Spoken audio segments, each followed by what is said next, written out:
Hi friends, Siragadikka ஆசை serial இனி வரப்போகிற எபிசோட்ஸ்க்கான ப்ரோமோ தான் இந்த வீடியோவில் பார்க்க போகிறோம். வாங்க ஃப்ரெண்ட்ஸ் பார்க்கலாம். விஜயா இன்னொரு இடத்துல நம்ம மனோஜுக்கு பொண்ணு பார்க்க ஆரம்பிச்சிட்டாங்க. பொண்ணு வீட்டுக்காரங்களும் வந்து மனோஜை பற்றி விசாரிச்சுட்டு போனாங்க, பேசிட்டு போனாங்க அப்படின்னு தெரிஞ்ச உடனே ரோகிணிக்கு அவ்வளோ கோவம் வருது. சிந்தாமணி போய் சொன்ன உடனே சே அப்படின்னு சொல்லிட்டு, இப்போ எதுக்கு கோவப்படுற ரோகிணி, நீயும் ஏதாச்சும் பண்ணியிருக்கணும், எதுவுமே பண்ண முடியாமல் பொறுமையாகவே இருந்தேன். நானும் அங்கே நடக்கிற எல்லாத்தையும் உனக்கு அப்பப்போ என்னென்ன நடக்குதுன்னு சொல்லிக்கிட்டே தானே இருந்தேன். கொஞ்ச நாளைக்கு முன்னாடி வரைக்கும் கூட மனோஜுக்கு பொண்ணு பார்க்குறாங்க, உசாரு நிறைய டைம் உங்ககிட்ட சொன்னேன். ஏதாச்சும் நீ மனோஜை கவுக்க பார்க்குவ அப்படின்னு பார்த்தேன். நீயுமே எதுவுமே பண்ணாமல் இருந்த. ஆனால் அதுக்குள்ளேயே வந்து இப்படி ஆயிடுச்சு. அதுக்கு என்ன பண்ண முடியும்? கோவப்பட்டால் எதுவுமே ஆகாது ரோகிணி. நம்ம இப்போது பொறுமையாக இருந்து நிதானமாக சிந்திச்சு வேலை செய்ய வேண்டிய நேரம். அடுத்து என்ன பண்ணலான்னு மட்டும்தான் நம்ம யோசிக்கணுமே தவிர கோவப்படுறதுல எந்த ஒரு பிரயோஜனமும் இல்லை. அப்படி கோவப்பட்டால் நம்மளோட பலவீனத்தை அது காட்டும்.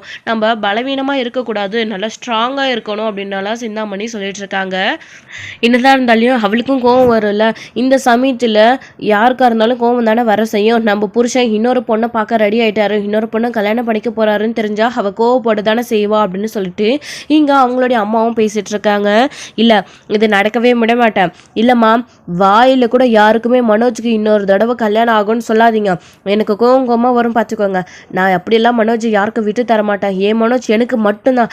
என்ன ஆனாலும் இந்த கல்யாணத்தை நான் நிறுத்தியே தருவேன். என் பிள்ளையோட போய் மனோஜ் தாலி கட்டுற இடத்துல நின்று கூட எனக்கும் அவருக்கு கல்யாணம் ஆயிடுச்சுன்னு சொல்லி எல்லா பிரச்சனையும் நான் பண்ணுவேன் அப்படின்னு சொல்லிட்டு ரோகிணி சொல்லிட்டு இருக்காங்க.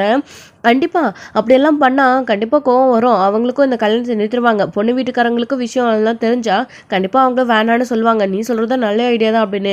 ஆண்டி, நீங்கள் சொல்லிட்டீங்கல்ல, இவ்வளோ தூரம் நீங்கள் எனக்கு அங்கே என்ன நடக்குது அப்படின்னு ஆண்டி கூட சேர்ந்துக்கிட்டு விஷயத்த சொல்கிற வரைக்கும் எனக்கு சந்தோஷம் ஆண்டி. மற்றதெல்லாம் நான் பார்த்துக்கிறேன். இன்னமும் நான் அவங்க கஸ்டடியில் தான் இருக்கேன். அவங்களோட ஹெல்ப்னால தான் நான் இந்த இடத்துல இருக்கேன்ற விஷயம் மட்டும் யாருக்கும் தெரிய வேண்டாம். நான் பார்த்துக்கிறேன் எல்லாத்தையும் அப்படின்னு ரோகிணி சொல்லவும், சரி ரோகிணி, நீ கோவப்படாமல் நிதானமாக யோசிக்கிற வழியை பாரு, நான் வரேன் அப்படின்னு சொல்லிட்டு அங்கேருந்து கிளம்பி போயிடுறாங்க. இப்படியோ ஒரு பக்கம் 10 வச்சுட்டோம். இதனால் அந்த மாஸ்டர் வீட்டில் யாருமே நிம்மதி இல்லாமல் அழிய போகிறாங்க.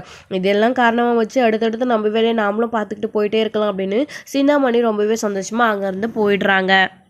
இப்போ என்ன பண்ண போகிற கல்யாணி அப்படின்னலாம் அவங்க அம்மா கேட்கவும், என்னம்மா பண்ண சொல்கிற? கண்டிப்பாக அந்த கல்யாணத்தை நிறுத்தி தான் தீருவேன். மனோஜுக்கு வேறு ஒரு பொண்ணெல்லாம் நான் கல்யாணம் படிக்க விட மாட்டேன். அவங்க பொண்ணு வீட்டுக்காரங்க தானே வந்து பேசிட்டு போயிருக்கிறாங்க.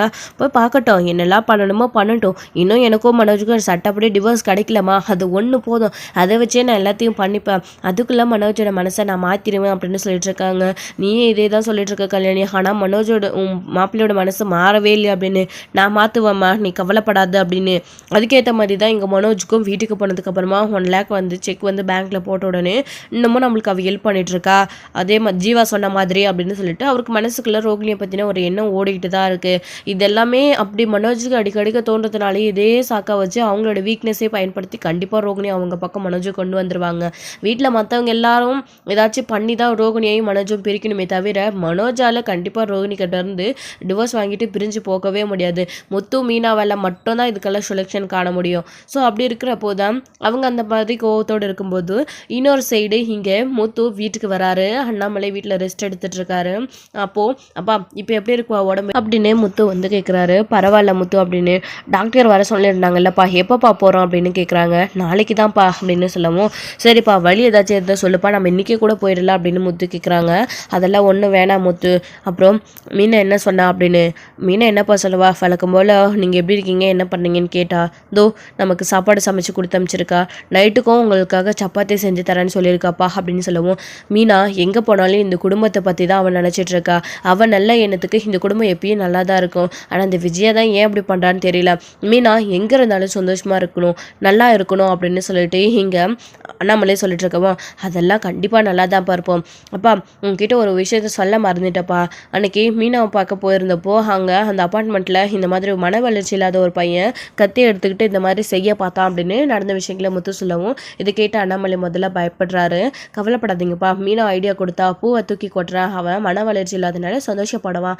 அந்த சமயத்தில் கத்தி நீங்கள் எடுத்துருங்க அப்படின்னு அவள் ஐடியா கொடுத்ததுனால நாங்கள் செஞ்சோப்பா. ஆனால் இன்னைக்கு மீனாவை பார்த்து நான் சாப்பாடு வாங்கிட்டு வரப்போ அவங்களோட அப்பா அம்மாவை பார்த்து பேசினப்பா, அவங்களால எங்களுக்கு ஒரு நல்லது நடந்திருக்குப்பா அப்படின்னு சொல்லவும், என்ன முத்து சொல்கிறேன் அப்படின்னு சொல்லிட்டு இங்கே முத்து வந்து கேட்டுட்ருக்காரு அண்ணாமலை வந்து. ஆமாப்பா, அவங்க அந்த அப்பார்ட்மெண்ட்டுக்கு செக்யூரிட்டியாக இருக்காராம்ப்பா. இங்கேருந்து நிறைய பேர் ட்ரிப்புக்கெல்லாம் கூட போவாங்களாம். நான் கார் ஓட்டுறேன்லப்பா, நான் டிரைவராக இருக்கிறதுனால உன்கிட்ட பெரிய வண்டி இருக்கா, அதை வச்சு நான் உனக்கு நிறைய சவாரி பிடிச்சி கொடுக்குறேன், நீயும் நல்லா சம்பாதிப்ப அப்படின்னு அவர் எனக்காக ஹெல்ப் பண்ணுறதுக்காக பேசினாருப்பா அப்படின்னு சொல்லவும், முத்து நல்ல விஷயம் தானே அப்படின்னு. ஆமாப்பா, முதல்ல நானும் அப்படி தான் நினச்சேன். ஆனால் அடுத்து நம்மக்கிட்ட அந்த மாதிரி வண்டி இல்லையேன்னு ஃபீல் பண்ணேன். ஆனால் அவருக்கும் அதே இடத்துல அவருக்கும் இந்த மாதிரி நிறைய இடங்கள் தெரியறதுனால அவங்க வேலை செய்கிற இடத்துல இருந்து அடுத்தடுத்து நிறைய அவருக்கும் அந்த பெரிய வண்டி வேன் வச்சுட்டு இருக்கிற ஷோரூம் எல்லாம் கூட தெரியுமாப்பா. அதில் வச்சு நம்ம கம்மியாச்சா ஏதாச்சும் செகண்ட் ஹேண்டில் கூட வாங்கிக்கலான்னு அவர் சொல்லியிருக்காருப்பா. தெரிஞ்ச இடத்துல சொல்கிறேன்னு நானும் சரின்னு சொல்லிட்டு வந்துட்டேப்பா. நீனாவும் சரின்னு சொல்லிட்டா யோசிக்காமல் அடுத்தடுத்து பார்த்துட்டே போயிடலாம். ஆனால் முதல்ல நமக்கு கடன் இருக்குது அது இதுன்னு யோசிச்சேன்ப்பா, சரி வருமானு. ஆனால் அவர் தொடர்ந்து ஆர்டர் பிடிச்சி கொடுக்குறேன்னு சொன்னார், சவாரி பிடிச்சி கொடுக்குறேன்னு சொன்னார். அதனால் கண்டிப்பாக அந்த கடனையும் நாம் அடிச்சிடலான்ற நம்பிக்கை எனக்கு வந்துடுச்சுப்பா.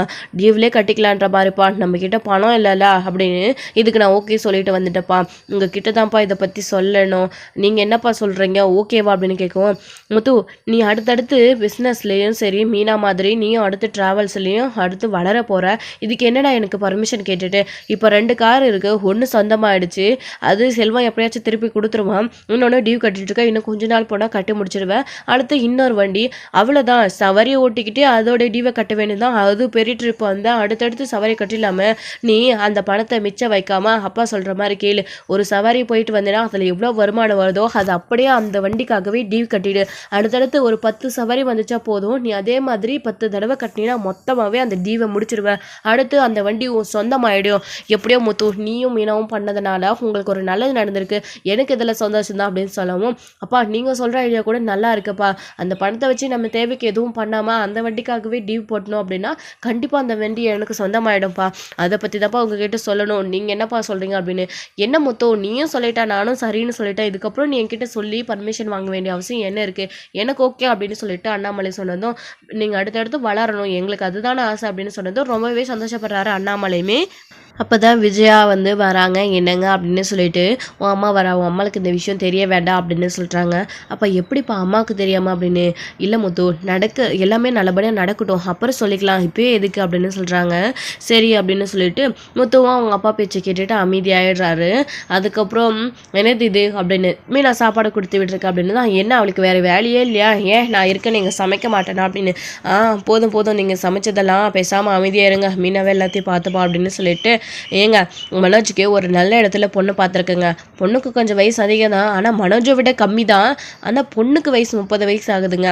அந்த பொண்ணுக்கு எதோ தோசை வந்ததுனால இவ்வளோ நாள் கல்யாணம் பண்ணாமல் இருந்தாங்களாம், இப்போ கல்யாணம் பண்ணுறதா ஒத்துக்கிட்டாங்களாம். அவங்க ரொம்ப பெரிய இடங்க, மனோஜையும் பிடிச்சி போச்சுன்னு சொல்கிறாங்க. நம்ம போய் பார்த்துட்டு வந்துடலாமா அப்படின்னு கேட்குறாங்க. விஜயா உனக்கு என்ன சொல்லியிருக்க, ஒரு விஷயத்த செய்கிறதுக்கு முன்னாடி அகலக்கால் வைக்காதுன்னு உனக்கும் மனோஜுக்கு எத்தனை தடவை சொல்கிறது. இன்னும் ரோகிணி கிட்ட இருந்து டிவோர்ஸே வாங்கல, அதுக்குள்ளே மனோஜுக்கு பொண்ணு பார்க்குறேன்னு சொல்லி ஆரம்பித்து பொண்ணை பார்த்துட்டு பொண்ணு பார்க்க போகலாமான்னு கேட்டுட்ருக்க. நீ என்ன நினச்சிட்டு இருக்க, மாப்பிள்ளை வீட்டில் போய் நின்னா என்னன்னு சொல்லுவான், அங்கே பார் அதெல்லாம் ஒன்றும் தேவையில்லை அப்படின்னு சொல்லவும், இவர்கிட்ட சொன்னால் இப்படி தான் சொல்வாருன்னு நமக்கு தெரியும், இவர்கிட்ட சொல்லாமே இருந்திருக்கணும். ஏங்க என்னங்க இப்படி சொல்கிறீங்க அப்படின்னு விஜய் கேட்கவும், இதோட விட்டுருடு அப்படின்னு சொல்கிறாங்க. அப்பா சொல்கிறாரு இல்லை விடுங்க, முதல்ல அந்த பார்லர் அம்மா கிட்டேருந்து எப்படி டிவோர்ஸ் வாங்குறது அந்த மத்து பார்ப்போம் அப்படின்னு சொல்லவும், அவள் எப்போ டிவோர்ஸ் கொடுக்குறது, என் பையனுக்கு நான் எப்போ கல்யாணம் பண்ணி வைக்கிறது அப்படின்னு. உங்களுக்கு என்ன அவ்வளோ அவசரம், ஒரு இடத்துல டிவோர்ஸ் வாங்குறதுக்கு முன்னாடி கல்யாணத்தை பண்ணணும்னு நினச்சா நாளைக்கே அந்த பார்லர் அம்மா அங்கே நின்று பிரச்சனை பண்ணாதுன்னு என்ன நிச்சயம் இருக்குது. சட்டப்படி இன்னும் டிவோர்ஸ் கூட வாங்கலை, அப்படி இருக்கிறப்போ என்னுடைய புருஷன் அப்படின்னு அது உரிமையாக நிற்காது. இதெல்லாம் பற்றி யோசிச்சு பார்க்க மாட்டீங்களா நீங்கள் அப்படின்னு முத்துவன்னு சொல்லவும், என்னடா அவனுக்கு ஒரு நல்ல வாழ்க்கை அமைய போகுதுன்னு சொல்லிட்டு அது கெடுக்கணும்னு நீ பார்க்குறியா, எங்கள் பணக்கார வீட்டு பொண்ணு கல்யாணம் பண்ணி சந்தோஷமாக இருந்துருவானோன்னு பொறாமப்படுறியா அப்படின்னாலாம் தான் விஜயா பேசுகிறாங்க. இதை கேட்ட உடனே முத்துவுக்கு என்னப்பா இவங்க புரிஞ்சிக்கவே மாட்டேன்றாங்க அப்படின்னு. முத்து அவளுக்கு நாம் என்ன சொன்னாலும் திருந்து போகிறது கிடையாது, பட்டுடும் அவளும் அவன் பையனும் பட்டு அழியட்டும், அப்போ தான் அவங்களுக்கு புத்தி வரும், நீ விடு முத்து அப்படின்னு சொல்லிட்டு இங்கே அண்ணாமலை சொல்லிடுறாங்க. நீங்கள் யார் என்ன சொன்னாலும் சரி, நான் மனோஜ் கூட்டிட்டு அங்கே போக தான் போகிறேன் அப்படின்னு சொல்லிட்டு விஜய் அவங்க பாட்டுக்கு எந்திரிச்சு போயிடுறாங்க. என்னப்பா இது, எதுக்குப்பா இவங்களுக்கு தேவையில்லாத வேலை, ஒரு பிரச்சனையில் போய் மாட்டிக்கிட்டு அப்புறம் திருன்னு முடிச்சுட்டு தான் நின்றுட்டு இருப்பாங்க, நமக்கு என்னன்னு சொல்லிட்டு கண் முன்னாடியே பார்த்துக்கிட்டு விட முடியாது இல்லைப்பா அப்படின்னு முத்து சொல்கிறாரு. விடுடா முத்து பார்த்துக்கலாம் அப்படின்னு அண்ணாமலையும் அமைதியாயிடுறாரு. இன்னொரு சைடு வந்து அந்த அப்பார்ட்மெண்ட்டில் பேசினவர் வந்து முத்துக்கு கால் பண்ணுறாங்க. முத்து முதல்ல ஃபோன் நம்பர் யாருதுன்னு தெரியாமல் அட்டன் பண்ணுறாங்க. நான் தான்ப்பா காலையில் வந்து வேனை பற்றி பேசினேனே அவர் தான் அப்படின்னு சொன்னதும், ஓ அப்படியா சார் சொல்லுங்கள் அப்படின்னு, உங்கள் மனைவி கிட்ட தான்ப்பா நம்பர் வாங்கணும் அப்படின்னு சொல்கிறாங்க. ஓ அப்படியா சார் சொல்லுங்கள் அப்படின்னு, நான் உனக்கு ஒரு கம்பெனியோட அட்ரஸ் அனுப்புகிறப்பா, அந்த கம்பெனிக்கு நீ போய் பாரு, அங்கே செகண்ட் ஹேண்ட் வண்டி ஒரு 2-3 இருக்கா, உனக்கு எது செட் ஆகுதோன்னு போய் பாருப்பா, நல்லா கண்டிஷனாக நல்லா இருக்கிற வண்டியை பார்த்து எடுப்பா, கொஞ்சம் வேலை மென்ன பெண்ண இருந்தாலும் பரவாயில்ல, ஏதாச்சும் டியூ எது கட்டிக்கலாம், வண்டி நல்லா இருக்கணும்ப்பா, எங்கேயும் ட்ரிப் போனால் டக்குன்னு எதுவும் ஆகாமல் நிலச்சி நிற்கணும், அது மாதிரி பாருப்பா அப்படின்னு சொன்னதும் சரிங்க அப்படின்னு சொல்லிட்டு முத்துவும் அங்கே போய் பார்க்குறேன்னு சொல்லிட்டு போகிறாரு. முத்து அங்கவும் போய் பார்க்குறாரு. அவருக்கு 2-3 வண்டியுமே பிடிச்சிருக்கு. ஓட்டி பார்க்கலாமா சார்ன்ட்டு அவரும் ஓட்டுறாரு. ஓட்டி பார்த்து நல்லா தான் இருக்குது அப்படின்னு முத்துவும் சொல்லிட்டுருக்காரு. எவ்வளோ என்ன விலை அப்படின்னலாம் சொல்கிறாங்க. இன்னும் கொஞ்சம் சர்வீஸ் பண்ண வேண்டியது இருக்குது சார், சர்வீஸ் பண்ணிவிட்டு உங்களுக்கு சொல்கிறோம், நீங்கள் அப்போ வந்து வண்டி எடுத்துக்கோங்க அப்படின்னு சொன்னதும் சரி ஓகே சார், நான் சார்கிட்ட பேசிடுறேன் அப்படின்னு அந்த கம்பெனியில் இருக்கிறவரும் அந்த வேலை செய்கிறவரும் சொல்கிறாரு. இவரும் ஓகே அப்படின்னு முத்துவுமே இந்த வண்டியை ஓகே இதே புக் பண்ணிடலாம் அப்படின்னு சொல்லிட்டு இதை நல்லா சர்வீஸ் பண்ணிவிடுங்க அப்படின்னு சொல்லிட்டு அடுத்து ஃபேமிலியோடு வந்து பார்த்துக்குறோம் அப்படின்னு முத்து அந்த வண்டியை பார்த்துட்டு போகிறாரு. போயிட்டு வந்து நேராக அந்த அப்பார்ட்மெண்ட்டுக்கு மீனாக்கிட்டே போகிறாங்க. இந்த மாதிரி வண்டி வாங்குற விஷயத்தையும் அப்பா கிட்டே நானும் சொன்னேன். அவரும் சந்தோஷப்பட்டார். அதுக்கடுத்து வந்து இந்த மாதிரி அவரும் ஃபோன் பண்ணியிருந்தார். நான் போயிட்டு அந்த கம்பெனியில் வண்டியெல்லாம் பார்த்துட்டு வந்தேன் மீனா அப்படின்னு சொல்கிறாங்க. ஓ அப்படியாங்க, என்கிட்ட தான் நம்பர் வாங்கினாங்க, என்னங்க வண்டியெல்லாம் பிடிச்சிருந்துச்சா, செட் ஆகிடுச்சா அப்படின்னு மீனா கேட்கவும், மீனா ஒரு 2 வண்டி செட் ஆச்சு, அதில் ஒரு வண்டியை பார்த்து சர்வீஸ் பண்ண சொல்லிட்டு வந்திருக்கேன், எப்படியும் ஓகே தான் மீனா, நல்ல சவாரி வந்தால் நாமளும் நல்லா சம்பாதிக்கலாம் மீனா அப்படின்னு சொல்லவும் சரிங்க அப்படின்னு சொல்லிட்டு இருக்கவும், சரி இப்போ ஏதாச்சும் உங்களுக்கு வேலை இருக்கா அப்படின்னு கேட்குறாங்க. இல்லை மீனா, ஏன் என்னாச்சு அப்படின்னு, சரி அப்படியே டைம் ஆகிடுச்சு, அப்படியே வாங்க வீட்டுக்கு போயிட்டு நானும் உங்களுக்கு சமைச்சு கொடுக்குறேன், எடுத்துகிட்டு போவீங்க, அது மட்டும் இல்லாமல் எனக்கு சத்யாவுக்கு பிறந்த நாளுங்க, அவனுக்கே இன்னும் தெரியாது, காலையிலேருந்து நான் விஷ் கூட பண்ணலை, அவனுக்கு அது ஞாபகம் இருக்கா இல்லையான்னு கூட தெரியல, ஒரு வேளை அவனுக்கு ஞாபகம் இருந்தால் நம்ம யாரும் விஷ் பண்ணல அப்படின்னு அவன் ரொம்ப டல்லாக இருக்கானா என்னன்னு கூட தெரியலை, நீங்கள் வாங்க அவனுக்கு நமக்கு கேக் வாங்கிட்டு போய் செலிப்ரேஷன் பண்ணி கட் பண்ணலாம் அப்படின்னு சொன்னதும், ஓ அப்படியா மீனா, சத்யாவுக்கு தானே பிறந்தனால போகலாம் அப்படின்னு சொல்லிட்டு முத்துவும் சொல்லிட்டு மீனாவும் முத்துவும் அங்கேருந்து கிளம்பி போயிட்டுருக்காங்க. இன்னொரு சைடு இங்கே சத்யாவுக்கு பிறந்தனால அப்படின்னு சொல்லிட்டு ரேகாவுக்கு தெரிஞ்சிடுச்சு. ஸோ ரேகாவுக்கு தெரிஞ்ச உடனே அவங்க வந்து இவருக்கு சர்ப்ரைஸ் கொடுக்கணும் அப்படின்னு சொல்லிட்டு கேக்லாம் வந்து வாங்கிட்டு இருக்காங்க. ஸோ அவருக்கு பிறந்த நாள் அப்படின்றதுனால வீட்டில் எல்லோரும் வர சொன்னாங்க அப்படின்னு சத்யாவும் ஆல்ரெடி வந்து ஆஃபீஸ்லேருந்து சீக்கிரமாக வீட்டுக்கு வந்துட்டார். தடபுடலாக வந்து அவங்களுடைய அம்மாவும் வந்து சமைச்சு வச்சுட்ருக்காங்க. எப்படியும் சம்மந்தி வீட்டுக்கும் கொடுத்து அனுப்பணும், இங்கேயும் சமைக்கணும் அப்படின்னு மீனாவும் அவங்களுடைய அம்மாவும் சமைச்சிட்ருக்கவும் முத்து நான் ஏதாச்சும் ஹெல்ப் பண்ணுவான்னு கேட்குறாங்க. அதெல்லாம் ஏதோ வேண்டாம் அப்படின்னு சொல்லிட்டு அவங்களே சமைச்சிட்ருக்காங்க. ஸோ சமைச்சிட்டு இருக்கும்போது சத்யாவை வந்து உட்காந்து வீட்டிலலாம் பேசிகிட்டு இருக்காங்க. சத்யா உனக்கு நீங்கள் பிறந்த நாளையும் எங்களுக்கு தெரியாதுன்னு நினச்சியா, எங்களுக்கு தெரியும்டா அப்படின்னு மீனாவும் முத்துவும் ஹாப்பி பர்த்டே அப்படின்னு சொன்னதும் இதை கேட்டு சத்யாவுமே ரொம்ப சந்தோஷப்படுறாங்க. நான் கூட எங்கள் விஷயம் தெரிஞ்சு சொல்லாமலே போயிடுவீங்களா அப்படின்னு ஃபீல் பண்ணிட்டு இருந்தாக்கா அப்படின்னு, தெரியும்டா அப்படின்னு சொன்ன அடுத்து சீதாவும் வந்துடுறாங்க. சீதாவும் வந்து சத்யாவுக்கு பிறந்த நாள் விஷ் பண்ணிடுறாங்க. எங்கள் மாப்பிள்ளை வரலையா அப்படின்னு கேட்குறாங்க. இல்லைம்மா அவருக்கு டியூட்டி இன்னும் முடியல, அவர் வரவும் லீவ் போடவும் முடியாது அப்படின்னு சொன்னதுனால சரி ஓகே அப்படின்னு சொல்லிடுறாங்க. எப்படியும் நான் இருக்கேன்னு அவருக்கு தெரியும், அப்படி இருக்கிறதுனால தான் வேலை இல்லைன்னா கூட வேலை இருக்குன்னு சொல்லியிருப்பாரு அப்படின்ற மாதிரி முத்து பேசுவோம். அப்படியெல்லாம் எதுவும் இல்லை மாமா அப்படின்னு சீதா சொல்கிறாங்க. எப்படி இருக்க சீதா, நீ நல்லா இருக்கல அப்படின்னு கேட்குறாங்க. நான் நல்லா இருக்கேன் மாமா அப்படின்னு சொன்னதும் சரி சந்தோஷமாக எல்லாரும் வெயிட் பண்ணிட்டு இருக்காங்க.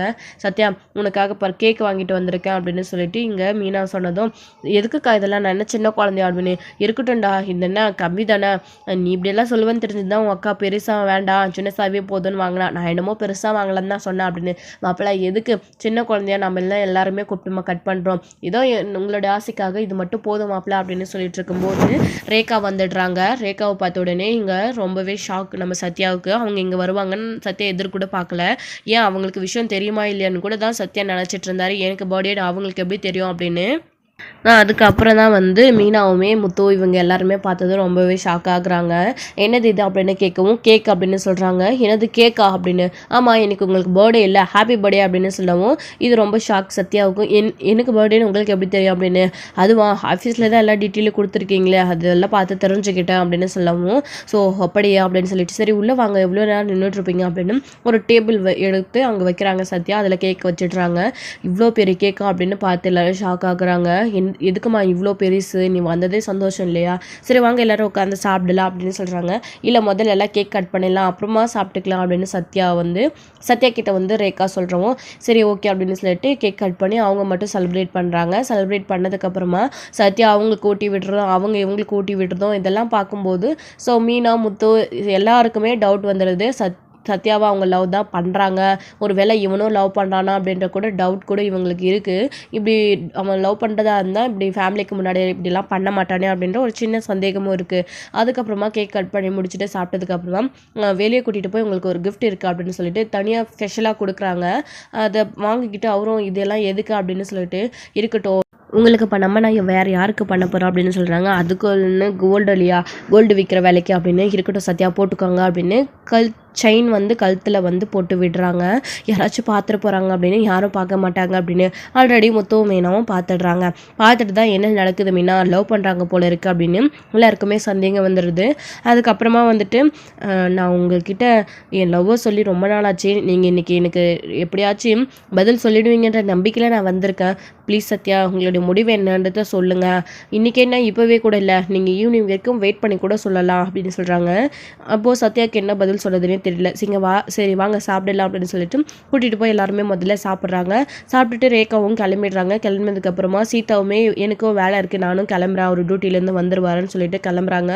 மாப்பிள்ளைக்கு இதில் சாப்பாடு கட்டியிருக்க எடுத்துகிட்டு போடியா அப்படின்னு சொல்லிட்டு சீதா கிட்ட கொடுத்து அனுப்பி விடுறாங்க அவங்களுடைய அம்மா. இன்னொரு சைடு மாப்பிள்ளை வீட்டுக்கு போகிறதுக்கு நானும் உங்களுக்கும் சாப்பாடு கட்டி வச்சுட்டேன், நீங்களும் போகும்போது எடுத்துகிட்டு போயிடுங்க அப்படின்னு சொல்கிறாங்க. சரி அத்தா அப்படின்னு சொல்லிட்டு இருக்காங்க. அடுத்து வந்து சத்யா ஒரு நிமிஷம் அப்படின்னு சொல்லிட்டு மீனாவும் மொத்தமும் சத்யாவை நிற்க வச்சு பேசுகிறாங்க. அவன் உன்னை லவ் பண்ணுறாளா, அவன் நடந்துக்கிற விதத்துலேருந்தே தெரியுது அப்படின்னு கேட்கவும் இவரும் ஆமாக்கா அப்படின்னு சொல்லிடுறாங்க. என்னடா இதெல்லாம் அப்படின்னு. ஆமாக்கா அவன் என்னை லவ் பண்ணுறா, எனக்காக என்னென்னமோ பண்ணுறா, எனக்கும் அவளை பிடிச்சிருக்கு, என்ன பண்ணுறதுன்னு தெரியல, இவ்வளோ நாளாக நானும் யோசிச்சுட்டு இருந்தேன், இப்போ நீங்கள்லாம் என்கிட்ட பேசின விதத்துலேருந்து நானும் முடிவு பண்ணிட்டேன், அவங்கக்கிட்ட என் மனசில் இருக்கிறத சொல்லிடலாம் அப்படின்னு சொல்லிட்டு சத்யா சொல்லும்போது என்னடா சொல்ல போகிறா அப்படின்னு மீனா கேட்கவும் ஓகேன்னு சொல்லிட போகிறேன்க்கா, எனக்கு சம்மந்தம்னு சொல்லிட போகிறேன், நான் அவங்களை கல்யாணம் படிக்கணும்னு நானும் ஆசைப்பட்றேன் அப்படின்னு சொன்னதும் இங்கே முத்துவும் மீனாவும் ரொம்ப அதிர்ச்சியில் இருக்காங்க.